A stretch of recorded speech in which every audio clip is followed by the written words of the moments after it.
안녕하세요. 웨스트라고 원장이고요. 어머님들이 많이 궁금해하셔서 입시에 관련해서 제가 메가스터디 선생님이시니까 뭐 특목고 같은 거 담당하신다고 그러니까 궁금한 것도 많이 여쭤보시고 아이들 학습 방향장인데 도움이 많이 되셨으면 좋겠습니다. 김규엽 선생님. 네.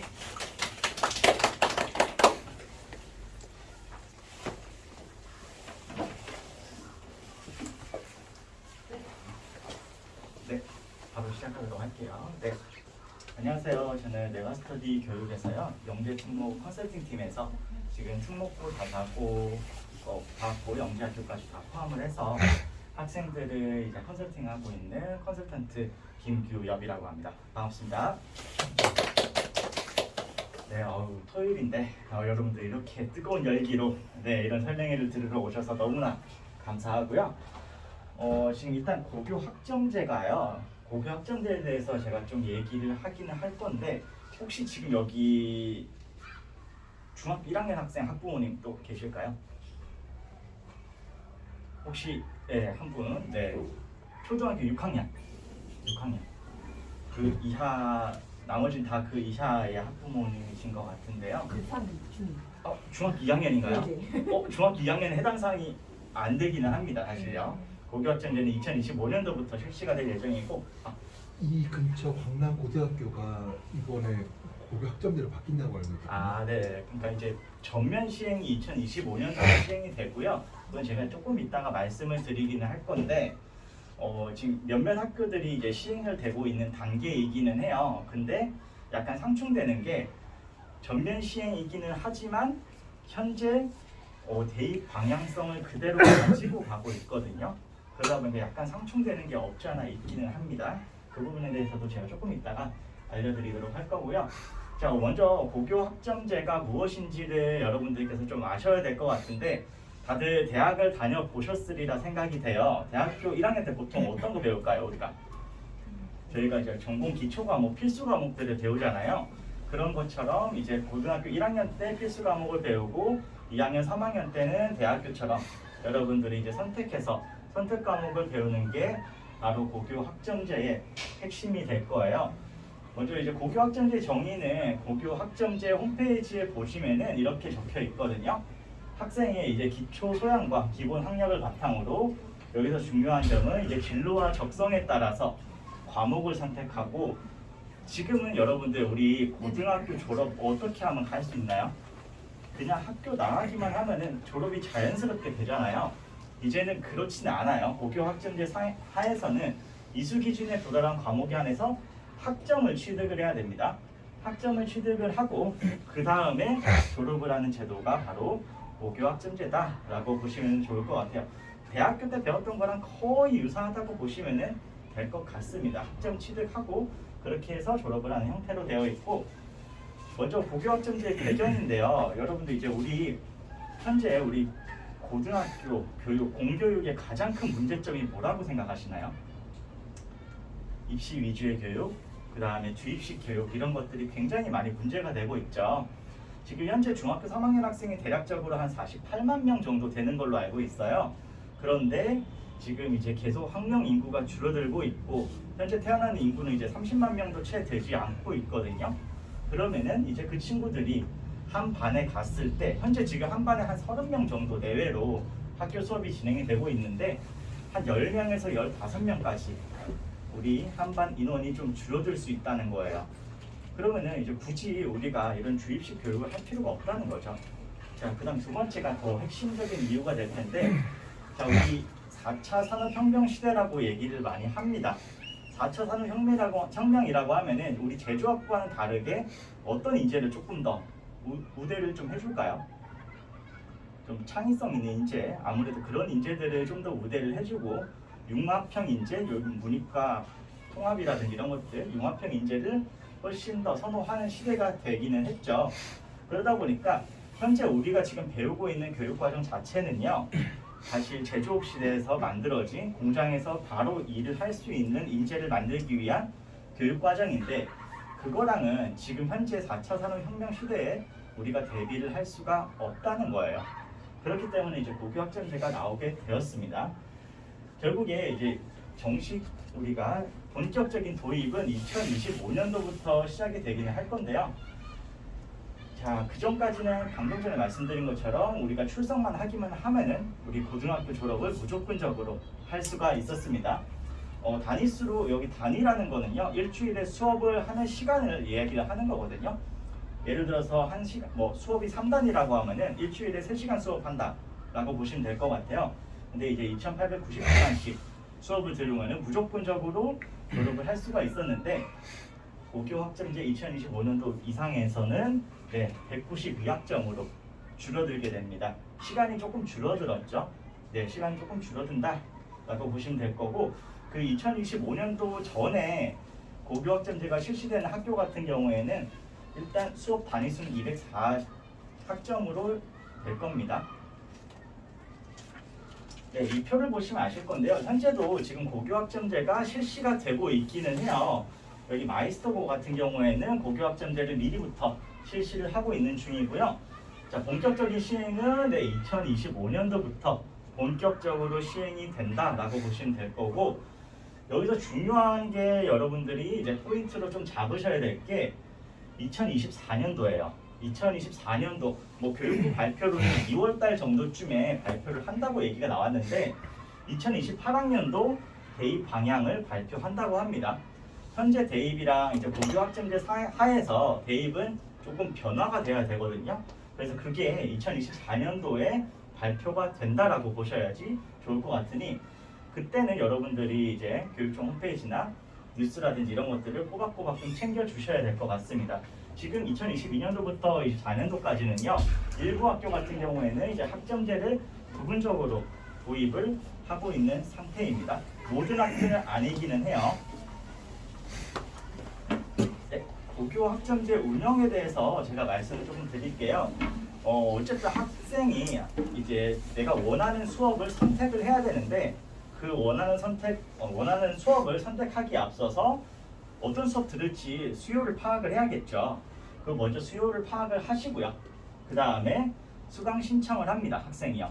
대학교랑 똑같죠. 수강 신청을 하고 그 다음에 수업이 진행이 돼요. 근데 수업 진행 방식도 조금 바뀌거든요. 지금은 이제 선생님들께서 지식을 그냥 전달하기만 하는 수업으로만 진행이 되고 있는데요. 학생 참여형 수업이 훨씬 더 많아질 겁니다. 학생들이 가만히 앉아서 수업만 듣고 문제만 풀고 이런 것보다는 자기의 진로에 맞춰서 열심히 수업에 활동적으로 참여해야 되고 쌍방향 수업이 기본적으로 진행이 될 거예요. 그 다음에 평가가 진행이 되는데, 자, 지금 우리 성적 평가 어떻게 이루어지고 있어요? 중간고사 시험 보죠. 그 다음에 기말고사 시험 보고, 그 다음에 수행평가 시험 보고, 그거를 합산을 해가지고 100점 만점에 1등부터 몇 등까지 이렇게 쭈르륵 줄 세워넣기. 결과 중심의 평가잖아요. 여기는 이제 과정 중심의 평가입니다. 수업 시간에 어떻게 했는지, 어떤 활동들을 했는지, 어떤 수업을 들었는지, 그게 훨씬 더 중요해질 거고, 자, 여기 성취평가라는 게 보이시죠? 성취평가 여러분들 잘 기억해 주셨으면 좋겠습니다. 네, 그 다음에 수업이 진행이 되고 평가가 진행이 되잖아요. 그럼 이제 성적을 받아야겠죠. 성적을 받을 텐데 일단 두 가지로 나눌 수 있어요. 이수랑 미이수로 나눌 수 있거든요. 여러분들 이제 대학 다닐 때 F학점 받는 거 아시죠? F학점 받으면 어떻게 해야 되나요? 재수강을 해야 되죠. 네, 재수강을 해야 되는데 재수강을 하거나 아니면 졸업을 연기를 하거나 이런 식으로 진행이 될 거잖아요.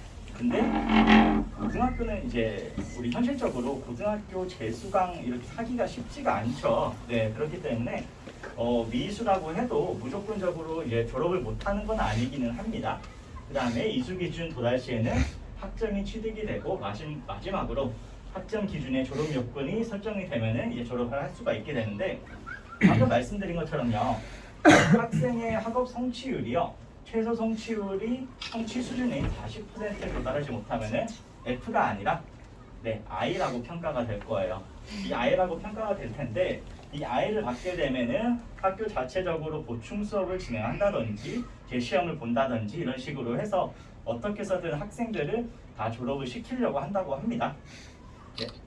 고교 학점제에 대해서 제가 간략하게 말씀을 드렸고요. 자, 이거는 지금 현재 2015 개정교육과정에서 이제 과목들이거든요. 지금 그다음에 이거 옆에는 이제 2025년도 고교 학점제 하에서의 이제 과목들인 거예요.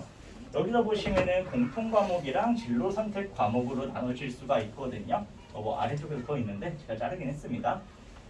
자, 현재 교육과정 하에서는요, 공통 과목, 일반 선택 과목은 우리 평가가 어떻게 이루어지는지 혹시 알고 계신가요? 상대평가입니다. 당연히 상대평가고요. 1등급부터 9등급까지 학생들을 일렬로 줄 세워가지고 등급을 평가하는 시스템으로 되어 있어요. 그리고 진로 선택 과목이라든지 특목고에서 주로 많이 이제 개설을 하는 이런 전문 교과 같은 경우에는 지금도 절대평가로 이루어지고 있어요. 근데 고교 학점제에서는 어떻게 될까요?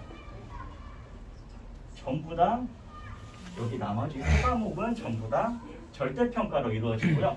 공통 과목만 일단 상대평가로 이루어지게 될 거예요. 자, 상대평가는 이제 고등학교 1학년 때만 상대평가가 이루어지고요. 이제 고등학교 2학년, 3학년 때부터는 자신이 원하는 과목이라든지 이런 것들을 스스로 선택을 해가지고 이제 수업을 듣고 성적을 받는 형태로 진행이 될 겁니다.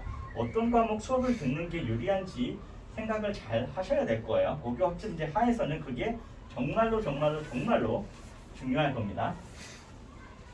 네, 제가 이제 고교 학점제 하에서요, 이제 선택 과목들이 어떤 것들이 있는지 간략하게 예시를 좀 가져와 봤거든요.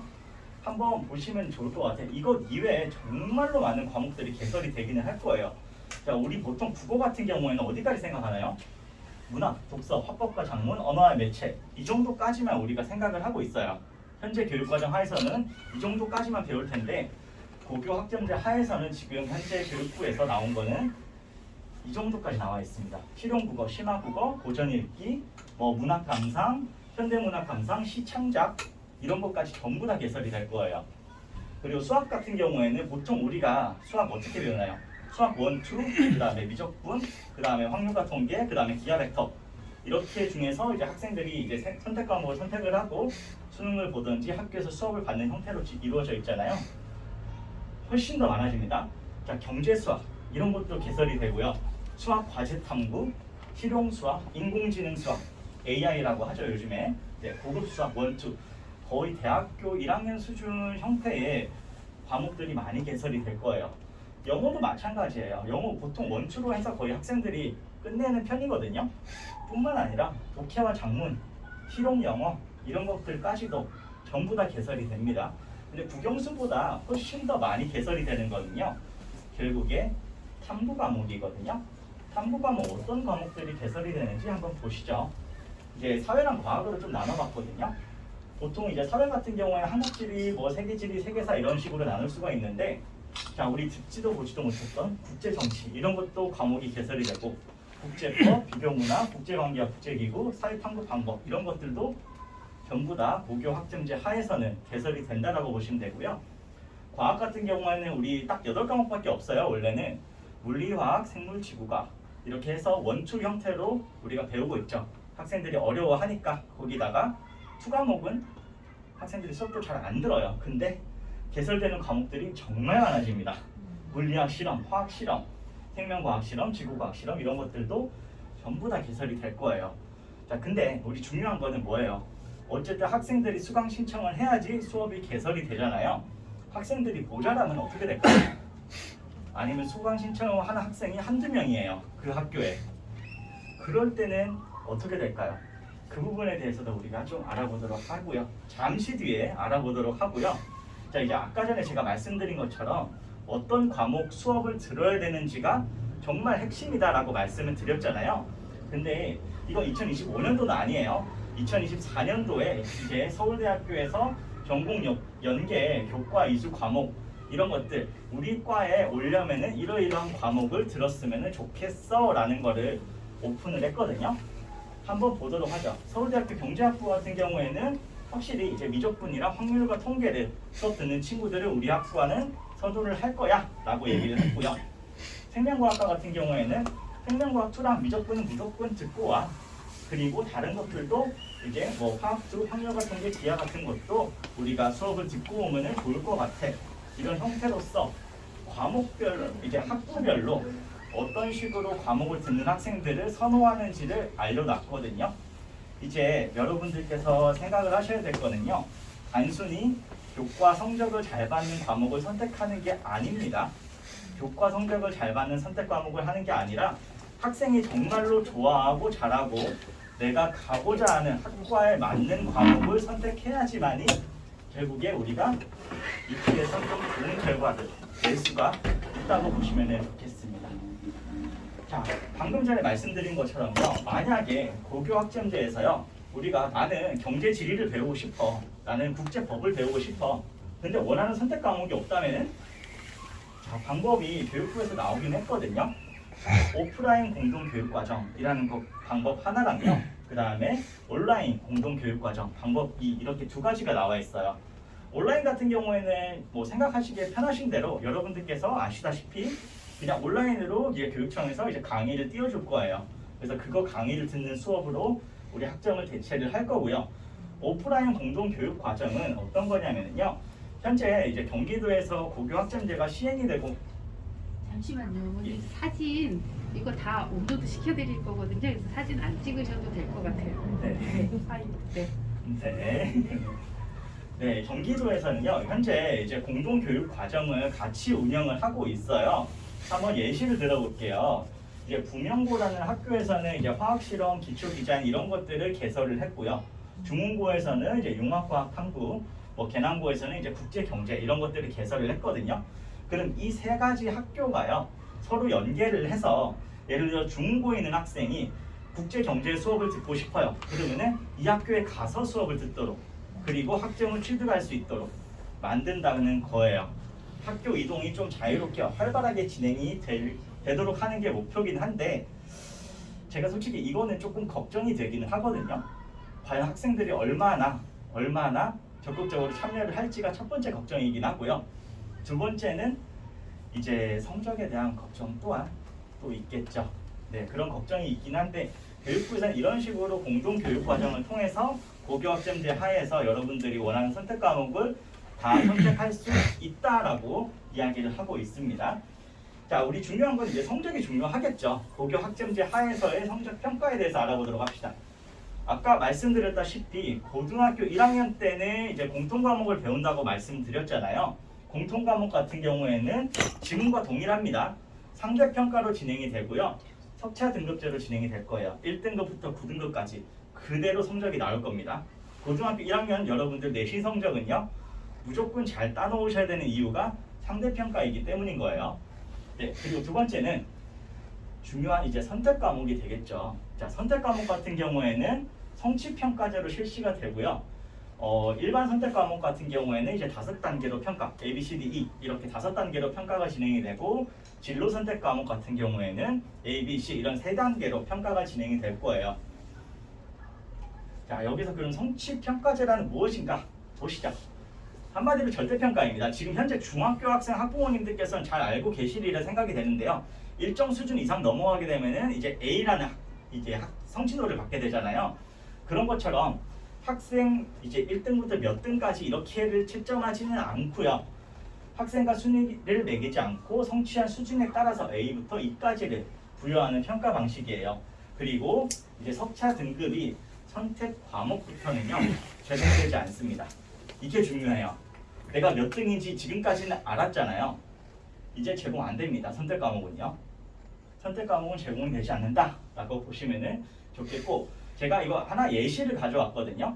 자, 지금 현재는 이제 우리가 정치와 법 과목 같은 경우에 이거 정말 예시인 거예요. 정치와 법 과목 같은 경우에 내가 수업을 들었을 때 이런 식으로 성적표가 나오게 돼요.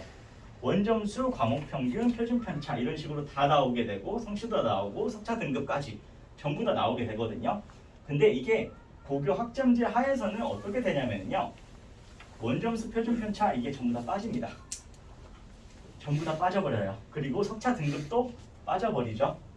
네, 다만 이게 여기 한 가지만 딱 들어가게 될 텐데요. 성취도별 이제 학생 비율이 뭐 A 받는 학생이 몇 % 정도다, B 받는 학생이 몇 % 정도다. 대략적으로 이 친구가 어느 정도 위치에 있는 것까지만 알 수 있지 정확하게 이 친구의 위치가 어딘지는 알 수가 없어요. 고교 학점제 하에서는 이제 절대평가로 우리 평가가 진행이 될 거고 이런 말씀을 좀 드리면은 조금은 제가 조심스럽기는 한데 제가 생각할 때 좀 문제점들이 몇 가지가 있는데 한번 같이 생각을 해보시면 좋겠거든요. 일단 첫 번째로 선택 과목 유불리의 문제가 있어요. 이게 무슨 말이냐면은 학생들이 사실 쉬운 것만 하고자 하잖아요. 쉬운 것만 하고자 하고 성적을 잘 따는 것만 선택을 하고자 하는 경향이 있거든요. 현재 수능에서도 그런 문제가 굉장히 많이 불거지고 있고요. 현재 이제 우리 과목 같은 경우에는 이제 물리 2, 뭐 화학 2 이런 과목들은 굉장히 난이도가 높아요. 그러다 보니 학생들이 성적을 잘 못 따게 되고 학생들이 정말 기피를 하고 있고 그러다 보니까 심지어 연세대 공대를 갔던 친구인데 물리 2를 제대로 공부를 안 해가지고 정말 대학교 1학년 때부터 너무나 어려워한다라는 소리가 나올 정도로 지금 선택 과목 유불리에 대한 문제가 조금 발생을 할 수가 있고요. 중간에 지금 현재 대입 제도 하에서는요. 만약에 내가 내신을 조금 망했어요. 그럼 학생 어떻게 하나요? 수능 준비를 하죠. 복구할 수 있는 기회가 있거든요. 근데 지금은 만약에 내가 고등학교 2학년 때까지 나는 의사가 꿈이었어. 그래서 의학 관련된 내용의 커리큘럼을 쭉 만들고 그 수업을 정말 많이 들었었는데 만약에 고3 때 생각해보니까 나는 의대는 안 될 것 같아. 나는 물리학자가 되고 싶어. 꿈이 바뀔 수가 있거든요. 꿈이 바뀌게 됐을 때 유불리는 어떻게 될 것인가? 이것도 좀 문제가 될 수 있을 것 같아요. 자, 그리고 세 번째는 고교 학점제와 수능 전형이 좀 엇박자가 나고 있습니다. 현재 이제 정시 모집이요. 대략 한 40% 정도로 좀 올라가고 있는 추세거든요. 최근까지 한 30% 정도 내외였었는데 상위권 대학 기준인 거예요. 지금 한 40%까지 올리게 되었어요. 근데 수능 같은 경우는 어떻습니까? 우리가 1등부터 몇 등까지 이렇게 해서 학생들을 순위를 측정을 하고 그 순위에 맞는 친구들을 대학을 입학을 시키고 뭐 이런 식으로 시스템이 되어 있잖아요. 근데 고교 학점제는 뭡니까? 진로에 맞게 너가 과목을 선택을 해 라는 건데 과연 수능이랑은 좀 맞지 않는다 라는 느낌을 좀 많이 받고 있어요. 이거를 우리가 어떻게 헤쳐나갈지 좀 생각을 해봐야 될 문제점인 것 같습니다. 자, 여러분들이 이제 제일 궁금해하는 거, 자, 우리 2028학년도 대입을 한번 예상을 해봅시다.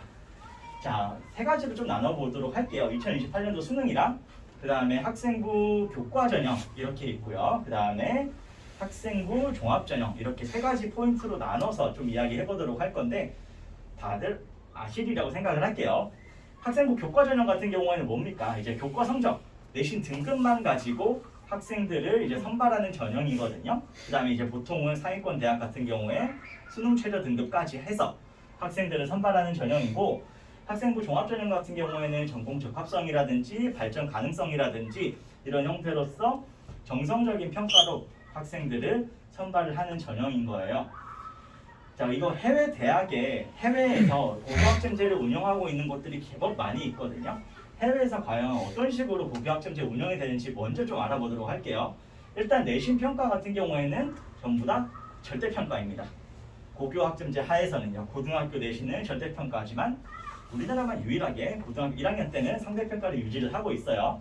그 다음에 미국 같은 경우에 이제 대입은 이제 SAT라든지 고교 내신이라든지 이런 것들을 바탕으로 대입이 진행이 되고 있는 상태인데 뭐 좀 여러 가지들이 있죠. 여기서 보시면은 좀 아시겠지만 일본 같은 경우에 대학별 고사, 그 다음에 핀란드 같은 경우 대학 입학 시험 따로 시험이 있어요. 우리나라 수능도 좀 그렇게 될 수도 있지 않을까라는 고민을 좀 하기는 합니다. 자, 그래서 일단 우리 예상을 좀 한번 해볼게요. 아까 학생부 교과 전형은 우리 내신 등급 가지고 가는 전형이다라고 말씀을 드렸잖아요. 즉 고등학교 1학년 때는 상대평가가 있고요. 근데 고등학교 2학년, 3학년 때는 학생이 원하는 과목을 선택을 할 텐데 그 선택하는 개수가 정말 많이 있었잖아요. 과목이 굉장히 다양해질 거예요. 그리고 선택 과목은 이제 절대평가로 ABCD로 평가가 진행이 될 텐데요. 이거를 종합을 해보면은 자, 우리 누가 전교 1등인지 알 수 있을까요? 근데 알기 정말 어려울 거예요. 고등학교 3학년 학생인데 고등학교 1학년 때 상대평가로서 어쨌든 내가 전교 1등을 먹었어요. 근데 나는 생물이라든 이런 것들 과목만 이수를 했었고 B라는 학생은 이제 화학 과목만 이수를 했어요. 자, 누가 전교 1등일까요? 아는데 굉장히 어려움이 있습니다. 즉 이게 약간 대안으로 좀 나올 수 있는 게요. 이거는 예상인 거예요. 대학별 고사가 다시 좀 올라올 가능성이 존재를 하고요. 두 번째로는 이제 논술적인 논술을 좀 더 확대를 할 수도 있고요. 아니면은 이제 지금 서울대 같은 경우에 학생부 교과 전형에 이제 학종적인 요소를 좀 정성평가적인 요소를 좀 추가를 했거든요. 그래서 이제 학생부 교과 전형이라 할지라도 지금은 단순히 내가 A라는 학교에서 전교 1등이면은 뭐 1.0의 뭐 성취도를 가지고 이제 성취도가 아니죠. 이제 전교 1등이라는 걸 타이틀을 가지고 원서를 쓰고 수능 최저 맞추면 합격하는 시스템으로 되어 있었는데 이제 그것까지는 힘들다라는 거죠.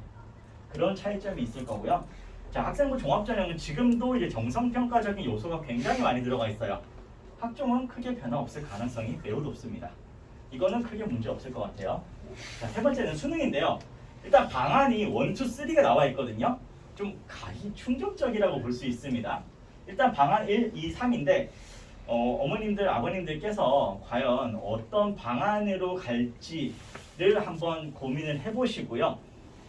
어떤 방안, 좀 최적의 방안인지도 한번 생각해 보시면 좋을 것 같아요. 네, 일단 방안 1부터 조금 말씀을 드리자면은 필수 과목 이수 시기는 1학년 때 배우는 거, 공통 과목이죠. 1학년 때 배우는 걸로 하고 일반 선택 과목 이수 시기는 2학년 1학기부터 3학년 1학기까지 하는데 수능에서는 필수 과목을 어쨌든 포함을 시키고 일반 선택 과목 또한 포함을 시킨다라는 거고요. 주의점은 절대평가.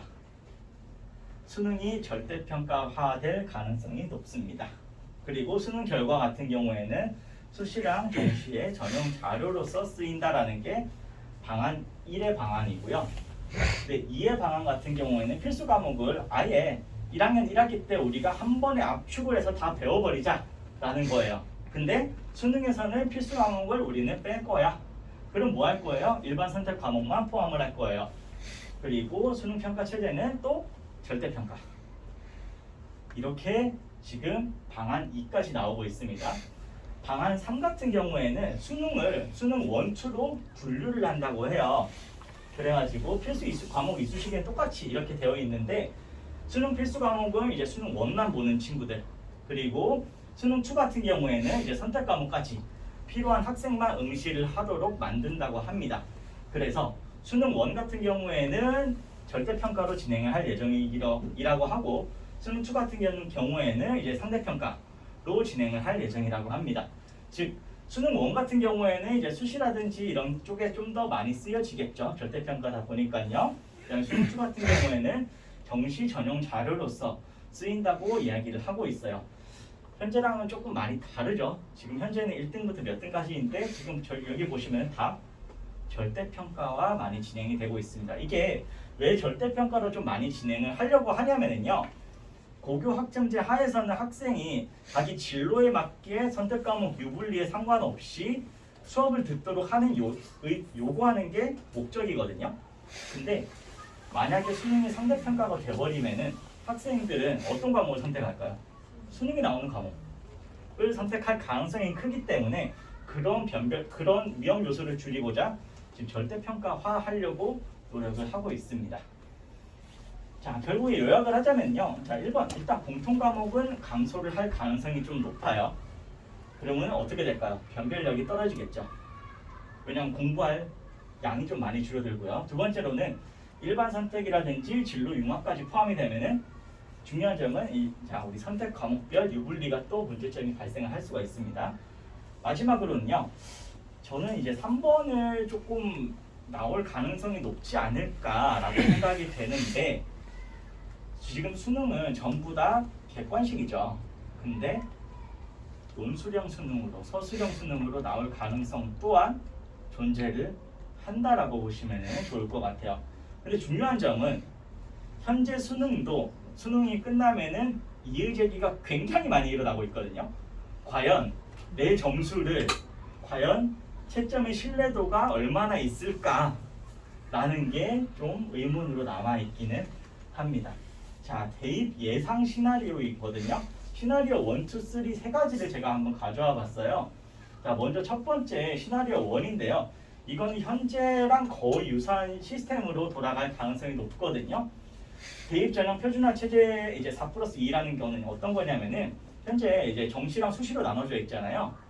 그래가지고 이제 학생부 교과 전형, 학생부 종합 전형, 논술, 그다음에 실기 이렇게 네 가지를 4+2라고 하거든요. 그래가지고 수시와 정시를 유지를 하고 있고, 근데 시나리오 1 같은 경우에는 수능을 상대평가로 유지를 한다고 얘기를 합니다. 자, 그리고 지금 기존 대입과 유사해가지고 혼란이 좀 가장 적은 시나리오이기는 해요. 다만 중요한 거는 수능이 상대평가로 만약에 된다고 했을 때 아까 제가 뭐라고 말씀드렸어요. 학생들이 고교 학점제 하에서 원하는 목적과는 좀 상반될 수가 있죠. 그렇기 때문에 좀 문제가 있는 시나리오이지 않을까라고 생각이 되는데, 이렇게 되면 이제 내신 변별력이 약화가 되고 교과 전형에다가 플러스 알파 학종적인 요소가 좀 많이 추가가 될 가능성이 높다라는 거예요. 학종적인 요소가 추가가 된다는 건 여러분들이 이제 학생부 관리를 하셔야 된다는 의미로 받아들이시는 게 좋을 것 같아요. 자, 두 번째예요. 두 번째 같은 경우에는 수능 전 영역을 절대 평가로 할 거고요. 특징으로는 이제 교과 선택 이력 및 교사의 기록이 굉장히 중요해질 겁니다. 즉 이제 학생부 중요도가 많이 올라갈 시스템으로 되어 있고, 수능 절대 평가화에서 이건 제 예상이긴 한데 모든 전형에서 현재 지금 상위권 대학에서만 보통 학생부 교과 전형에서만 우리가 수능 최저 학력을 적용을 하고 있거든요. 근데 이제 모든 전형에서 수능 최저를 적용할 가능성이 높아집니다. 자, 세 번째고요. 세 번째 같은 경우에도 마찬가지예요. 수학능력 평가 시험은 절대 평가로 유지를 한다고 합니다. 그리고 수시와 정시가 통합이 된다고 하죠. 시나리오 3예요. 자, 이 시나리오 3 하에서는요, 어떤 특징이 있냐면은 대입에 대학에다가 굉장히 큰 자율성을 부과하는 거예요. 일본 대학 혹시 시험 어떻게 진행되는지 아시나요? 학교별로 시험이 있거든요. 그런 것처럼 이제 학교별로 대입 시험을 따로 치러야 될 수도 있습니다. 그럴 가능성이 또 존재를 하고요. 자, 결국에 이제 수능 변별력이 약화가 되면은 이제 학생부에서 정성 평가적인 요소가 높아질 가능성이 높다라는 게 핵심인 거예요. 알고 계셔야 될 것 같고요. 자, 그럼 우리 어떻게 좀 대비를 할까요? 제가 누누이 말씀드렸다시피 선택 과목의 중요도가 올라갈 거고, 즉 이제는 사실 지금은 고등학교 선택할 때 학생들이 제일 첫 번째로 생각하는 게 뭐냐면은 일단 성적 잘 나올 수 있는 학교, 내신 등급 잘 나올 수 있는 학교 제일 먼저 선택을 하거든요. 그 다음에 아니면은 가까운 학교를 선택을 할 텐데, 선택 과목이 중요하다 보니까 내가 가려고 하는 학교에 만약에 내가 원하는 선택 과목이 없다라고 한다면은 또 공동교육과정이라든지 학교 왔다 갔다 한다든지 아니면 온라인으로 수업을 들어야 된다든지 이런 불편함이 또 생길 수가 있어요. 그렇기 때문에 이제 고등학교 선택을 좀 신중하게 하시는 게 필요할 거예요. 제가 조금 생각을 해봤는데 아무리 생각을 해도요, 고교 학점제 하에서 어떤 학교가 좀 좋은 평가를 받을 수 있을까라는 생각을 좀 해봤거든요. 잘 아시죠? 특목고요. 지금 현재도 특목고에서는 정말로 많은 학교 교과목들이 개설이 되어 있거든요. 현재 이제 정시를 좀 많이 전에 이제 정부부터 정시를 좀 강화를 하다 보니까 특목고가 예전만큼 인기가 있지는 않아요. 현실적으로요. 예전에 대원외고 정말 굉장했었거든요. 현재 대원외고 경쟁률 보시면 아시겠지만 1점 초반대예요. 많으면 1.5대 1 이 정도밖에 안 나오고 있거든요. 근데 다시 특목고라든지 이런 학교들이 좀 많이 올라갈 가능성이 존재하고 있지 않나라고 생각을 합니다. 그 이유는 이래요. 결국에 특목고 같은 경우에는 학교 커리큘럼이 정말로 짱짱합니다. 정말로 많이 나와 있어요. 두 번째로는 특목고를 학생들이 피하려는 이유가, 제일 먼저 피하려는 이유가요, 만약에 내가 하나고를 가서 꼴등을 하면 어떡해요? 9등급 받으면 8, 9등급 받으면 어떡해요? 솔직히 하나고에서 8, 9등급 받으면 좋은 데 가기 어렵거든요, 내신으로는. 근데 내신의 불리함이 없어졌죠, 많이. 왜냐하면 고등학교 1학년 때만 상대평가가 유지되고 2학년, 3학년 때는 어떻게 절대평가가 유지가 되니까 내가 어떻게 하느냐에 따라서 달라질 수 있기 때문에 내신의 불리함이 좀 많이 줄어들었어요. 세 번째는 정성평가적인 요소들, 학생부에서 어떤 활동들을 했는지가 굉장히 많이 중요해질 건데 이런 것들을 다 갖추고 있는 게 결국에 특목고죠. 영재학교는 좀 빼놓도록 할게요. 여기는 좀 논외로 좀 치도록 하겠습니다. 영재학교는 생기부 자체부터가 좀 다르거든요. 영재학교는 좀 논외로 치고 제가 하나 예시를 들어드릴게요. 대원내고에서 현재 개설되고 있는 강좌들이거든요. 자, 글로벌 리더십을 위한 대원 100분 토론 이런 거 일반고에 개설될 수 있을까요? 이런 거 원하는 친구들이 있을까요? 거의 없을 거거든요. 문학과 영상예술, 법률을 통해 배우는 현대 민주사회 커리큘럼이 정말로 다양하다는 거죠. 네, 그리고 이거는 이제 하나고 수업이기는 한데요. 현재 하나고 같은 경우에는요. 현재도 고교 학점제처럼 학생들이 원하는 수업을 선택을 하면서 진행을 하고 있어요. 한마디로 고교 학점제가 진행이 되면 이 학교는 날개를 달 가능성이 지금도 정말 날아다니는 학교인데 앞으로 더 날개를 달 가능성이 높아 보인다는 거죠. 네, 그렇습니다. 그리고 마지막으로 정성평가적인 요소가 어떤 식으로 좀 차이가 나는지 제가 예시를 좀 들어서 보여드릴게요. 자, 위에는 일반고 학생의 저희가 흔히 말하는 세부능력 및 특기사항이고요. 아래는 특목고 학생의 세부능력 및 특기사항이에요. 뭐 모든 학교가 다 이런 건 아니긴 하겠지만 이 세특사항에서 보통 차이가 엄청 많이 벌어지거든요. 한번 보죠. 수학 같은 경우 이 친구 수업에 적극적으로 참여하면서 문제 해결력과 어쩌고 저쩌고 다른 사람을 통해서 설명하는 모습을 보여주었음. 저희들끼리 하는 이야기이기는 하지만 이런 학생부는요 거의 복사 붙여넣기 학생부라고 불리거든요. 사실 학생의 특징이 전혀 보여지지 않아요. 학생이 뭘 했는지도 모르겠어요. 그냥 수업 시간 열심히 들으면 아마 이런 생기부가 나오게 될 거예요. 근데 아래쪽에 친구 한번 보실까요? 지수 로그 함수를 바탕으로 실생활에 사용되는 예시를 직접 찾아보기도 했대요. 그리고 보고서까지 작성을 했대요. 그리고 지수 함수가 사용되는 박테리아 증식을 조사하면서 시간과 박테리아 개수를 식으로 세워서 표로 나타내고 직접 그리면서 이해를 했대요. 어떻습니까? 차이가 많이 벌어지죠. 지금도 학생부를 작성하시는 선생님들께서는 특목고에서는 이런 식으로 정성평가 요소를 굉장히 많이 작성을 해주고 계시거든요. 그렇기 때문에 앞으로 정성평가적인 요소가 점점 더 고교 학점제 하에서 커진다고 한다면은 지금처럼 계속 특목고가 좀 더 올라갈 수 있지 않을까라는 생각을 하게 됩니다. 자, 그러면 이제 마지막이에요. 고교 학점제 과연 우리가 어떻게 좀 대비를 할까라는 내용이거든요. 자, 첫 번째는 여러분들이 이제 입시 정책에 대해서 관심을 좀 많이 가지셔야 됩니다. 아까 말씀드렸던 것처럼 2024년도에 초에 제가 이제 대입 방안이 발표된다라고 말씀을 드렸잖아요. 그런 것처럼요. 이제 관심을 좀 많이 가지셔야 돼요. 입시에 대해서 너무 어렵게 생각하실 필요 없어요. 어렵게 생각하실 필요는 없는데 대략적으로 입시가 이런 식으로 진행이 되는구나 라는 것 정도까지는 아셔야 된다는 거고요. 두 번째는 이거는 대한민국이 처음부터 지금까지요. 불변의 진리예요. 기본 공부에 충실히 하자입니다. 너무나 뻔한 얘기인데 입시가 정말 많이 바뀌었거든요. 저희 때부터 시작을 해서도 정말 많이 바뀌었는데 불변의 원칙은 국어, 영어, 수학 잘하는 친구는 어떻게든 입시가 바뀌더라도 좋은 대학 갑니다. 저 같은 경우에는 사실 개인적인 얘기이긴 한데 재수를 했거든요. 재수를 하면서 교육과정 자체가 완전히 바뀌었어요. 제가 배웠던 과목이 없어지고 새로운 것들을 배워야 되고 이렇게 했는데 그럼에도 불구하고 국어, 영어, 수학을 잘 열심히 공부를 했던 친구 같은 경우에 무조건 좋은 대학을 갔습니다. 불변인 거예요. 세 번째는요.